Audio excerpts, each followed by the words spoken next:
You mentioned your father. What have you learned from your dad? You mentioned he was an important part of your childhood. My dad is amazing. I grew up, we didn't have a lot of money, but it doesn't mean if I'm born in a nice country that always nice thing happen, you know. My dad for me is a big role model because I see him through my life facing a lot of adversity. You know, he stopped drinking when I was a teenager. He was an alcoholic.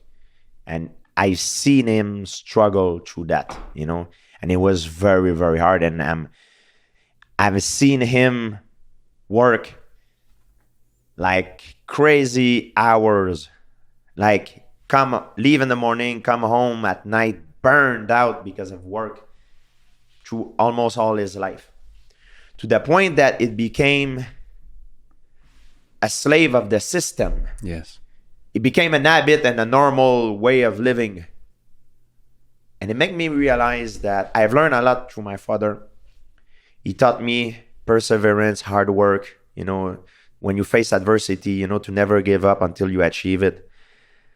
But also he taught me a lesson that in a way that I don't want to be like him. Even if he is happy, it's because I realize I don't think he knows anything else. Like, he works through all his life.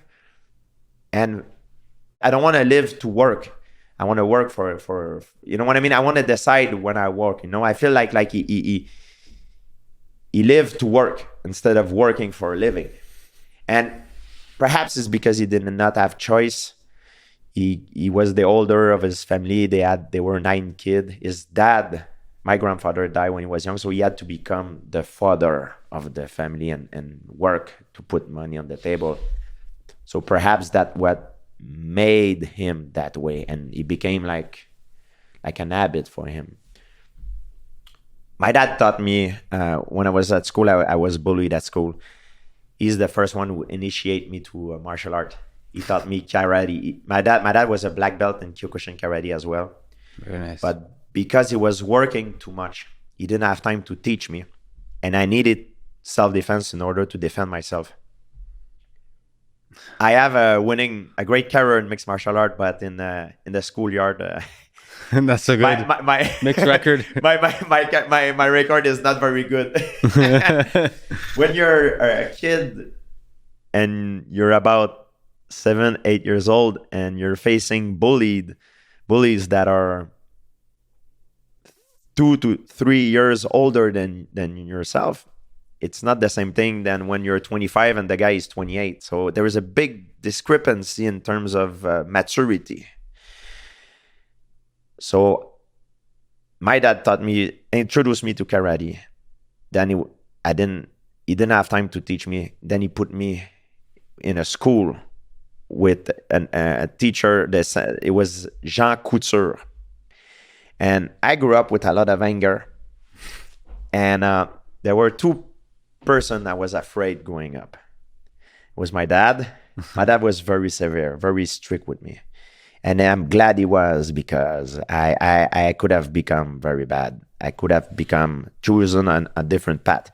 People see me as a nice guy, and I am a nice guy. I try to be a good role model, but I could easily have turned towards a wrong path. There's darkness somewhere in there. Yes, there are a lot, and a lot of my friends have chosen that path, and unfortunately, you know, they are not with me today. Even if I'm from Canada, and Canada seems like the nicest country in the world, like I said, it's even if you live in a nice country, not always nice thing. It depends of the situation. But that's what my dad taught me, you know, and he gave me that because I'm very good at learning by observing people, and by observing him, I see the struggle he had with alcoholism and what he did, the pain sometimes that he inflicted to us, to my family, but how he did a 180 degree, and I really admire that. And I know it was very, very hard for him, and he did it, you know, and for me, that's a great role model for me. So with your dad being an engine of basically hard work, and you finding a balance of being able to work your ass off, but also to be able to enjoy a piece of chocolate. What does a perfect day in the life of George St-Pierre look like? So like, if you were to go through a day that's very productive, but also one that makes you sit back and enjoy and say that was a good day, what's that look like? What are we talking about? When do you wake up? What do you eat? What do you do? It changed over the years. When I was younger, I have a good day. It was like a good training session, or achieving good thing in my training, and that's why I was very good at it, because when I was obsessed. I think to be good at something, you need to become obsessed. And to me, performing in my training was everything. Like when I had a bad training session, I didn't tell my training partner. I was acting like because of my ego. I didn't tell nobody. I was like, hey. Then I go in the locker room. I'm like, fuck, man. Then I'm playing the training in my mind. I'm saying, okay, I should have done this, should have done, and it hunt me.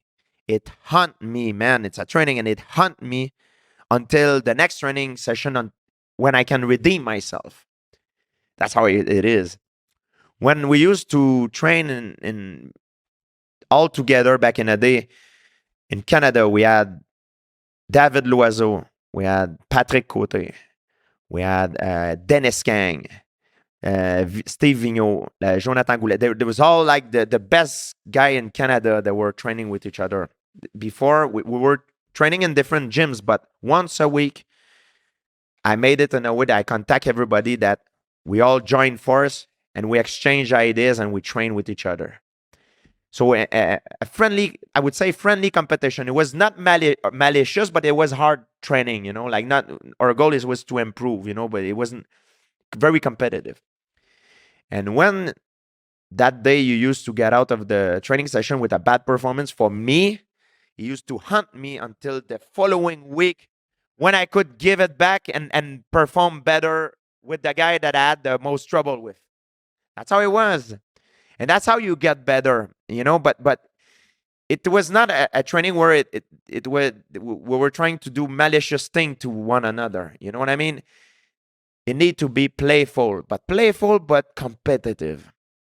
That when I had a good training session, because the sparring was on a Friday, I had the best weekend in the world. I was going out with my friend, drinking and partying and have fun. That was my ideal day back in the day. Today has changed. My life has changed. Like I am not the same person I used to be when I went on my knees and begged the UFC for a title shot. You know what I mean? I am. I'm wealthy. I'm healthy. Most importantly, that's the most important thing. And man, I'm gonna tell you the truth. As good as my career was, man, my private life, man, is a million times better, man. And people ask me sometimes. They always wonder. They try to ask me, and it's normal. It's a lot of people is curious, and the reporter. And in the sport of mixed martial art, we say we play basketball, we play soccer, but you don't play fighting. So when you expose your private life, we've seen that happen in the fight with sometimes Conor McGregor and Khabib.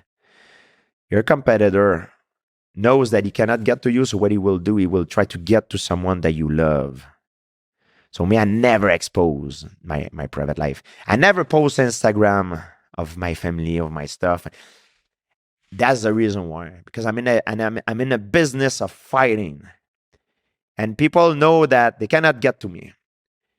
And I believe that because I was bullied when I was young, I didn't realize that when I was young, but it helps me deal with the mental warfare that I had to face later on in my life in mixed martial art, because it's a very egotistic sport, and there's a lot of intimidation. And I've been used to this thing when I was young, so it does not get to me. However, the good way to get to me, go try to get to someone I love. Now, man, I'm gonna go crazy. You know what I mean? And I'm aware of that. So in order to protect myself, I always because I'm aware I'm a public person. So I try to always keep my surrounding like in a private. Yeah, one of the ways that your friend of mine, Joe Rogan, has been an inspiration, that he's got like an incredible family, and he, for the most part, it's started to change recently. Actually, it's kind of interesting, but for the most part, throughout his life, he kept it pretty secret. Doesn't talk about it in his He's a comedian. Comedians talk about everything. He doesn't really talk about it, and there's something to that. It like preserves the magic of the silence of the private life. And I think it can affect the development of the kid if the kid grow up being, oh, he's the son of that guy instead of being his own person. You know what I mean? So for me, it's very important. Like my parents are older, it's fine, but it taught me a big lesson. When I'm with my friend at a dinner or anything, I talk with person, always share a thing. But when I'm talking, I'm aware of the audience who I'm in front. Yeah, and I mean, but oftentimes those people are just incredible. It kind of makes me sad that there's a lot of people that love you, right? And there are a lot of really incredible people, and you'll never get to really know their story. That's true. I mean, I don't know. For me, it makes me sad. You see them like at airports and stuff. People will tell me they listen to this podcast or something like that, and I could tell they're incredible people, and it makes me. It's like a little goodbye of a possible friend. I don't know. It makes me sad. All right. It makes me. It's lonely. It's almost like celebrity is a lonely thing. So the higher the celebrity, the more lonely you become in some kind of way. But of course, you have that little gem of a private life where you can. Personally, I believe every relationship, I like. I don't like to use this term, but it's always a give and take relationship. Like you can gain something, and the person, like it could be something like not materialistic, like something, oh, he's a good confident, like he's someone that they can give me good advice, or it's a word I would say like extensional. Like if a pilot as a co-pilot the co-pilot is as a extensional relationship with him, so he knows if he gets sick or he faint, he's there to make sure, he's there to help. And I think in every relation, it's about compatibility, but it's about extensionality, right? In a way that if that person is extensional, and sometimes we talk about love, like sometimes I think is it a BS word or not? Because I myself sometimes I look at myself in the mirror, and when I do stupid thing, sometimes I love myself a lot, and sometimes I don't. You know what I mean? Because I'm angry at myself. I've done stupid thing. So that means sometimes love could be fluctuating. You know what I mean? How about in relationships? Sometimes people, they say, oh, they love each other, but then when they divorce, they go, oh, I want the house and the dog and the kids stay with me, and you know what I mean?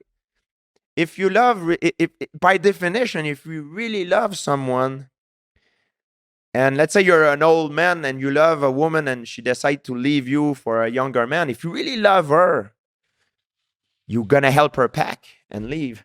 But in our society, sometimes we want to hone something. To me, love includes the missing somebody, the losing somebody, the anger at somebody. It's all the passion, feelings towards somebody. That's all love. Like it's all part of the thing. It's the ups and downs. It's the sad thing is when the feelings towards a person, the ups and downs go away. The forgetting. Yeah. That's the opposite of love. So the opposite of love isn't hate. To me, the opposite of love is forgetting. And that's a much bigger. That's like the depth of human connection. That's how I see love. So sometimes I try to stay positive, and I've been asked how I try to, because I have the image of someone who's positive, but I go through my own demon as well sometimes. However, we talk about love. When I was young, like I didn't love who I was at first. That's how I learned to kind of love myself.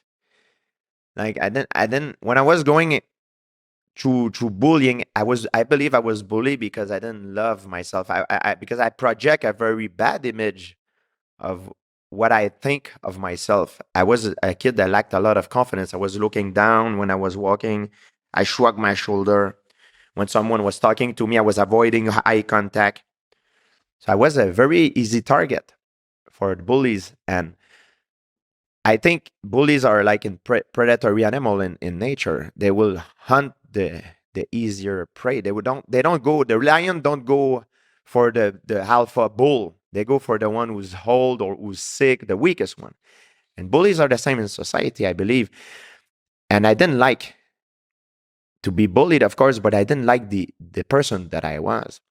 But I found out through martial art the respect, and my coach was extraordinary to me. He taught me discipline and self strength, and I found out that I needed to, in order to love myself, I needed to change myself, because I didn't. When I looked at myself in the mirror, I didn't like what I saw, so I decided to become like someone that I would love. So I tried to look people straight up, and trying to showcase a more confident image that I had. And it was hard in the beginning because I didn't really believe in it, but I fake it until kind of I make it. So when I was walking at school, more and more I was learning how to become more confident, and I was like taking charge. When the teacher was asking question, I was, at first I was never answering. I was like this, waiting always to be the last. Then I was, hey, I know what the answer, this is the answer. I got out of my comfort zone, so to speak. And I wish I would tell you that I got out of bullying because a Hollywood story, I use martial art to beat up all the bullies. But it's not how it happened to me. It happened because I changed myself from the inside out. And I learned how to, because I didn't love myself in the beginning, I learned how to become like someone that I have loved. And even now, like, I'm by no means perfect. I do a lot of stupid thing, but I learn as a person. And even I do something stupid, I'm like, shoot, I did something stupid. I at least I can apologize to the person if I realize. And then I know that I'm not the person I was in the past. I'm the person that I am right now. So I can learn and become that image of the person that I love. So in a way, the reason why I'm trying to be positive, and I'm able to stay positive sometime in life, is because I'm always trying to be like that person that I love. Yeah. And I think if you don't look yourself in the mirror and don't love yourself, or don't see any positive future for yourself, how can you change your environment if you cannot change yourself? You know what I mean? You will never be happy if you're not happy when you look at yourself in the mirror. So change yourself first, then change your, it's not the environment that gonna change for yourself. It's you have to go from the inside out, This I learned through martial art. I had a coach who was incredible. He used to drill these ideas in my head, and give me confidence, like this, telling me all these beautiful things about myself. And how he's dead now, unfortunately. Peace to him. But he was incredible, incredible. He was very, very strict. I was afraid of him. I was afraid of my dad and afraid of him. He couldn't teach nowadays like he used to teach me, because he would be probably in jail, But I'm glad he did it, because for the time being, that's what I needed it. And I would never have had the career I had in mixed martial art without this, because I would never have got out of my comfort zone. It would have been impossible. And in order to improve in life, you need to get out of your comfort zone. It's hard. It's very hard to do. And strive to be the person that you can love. That's beautifully put, George.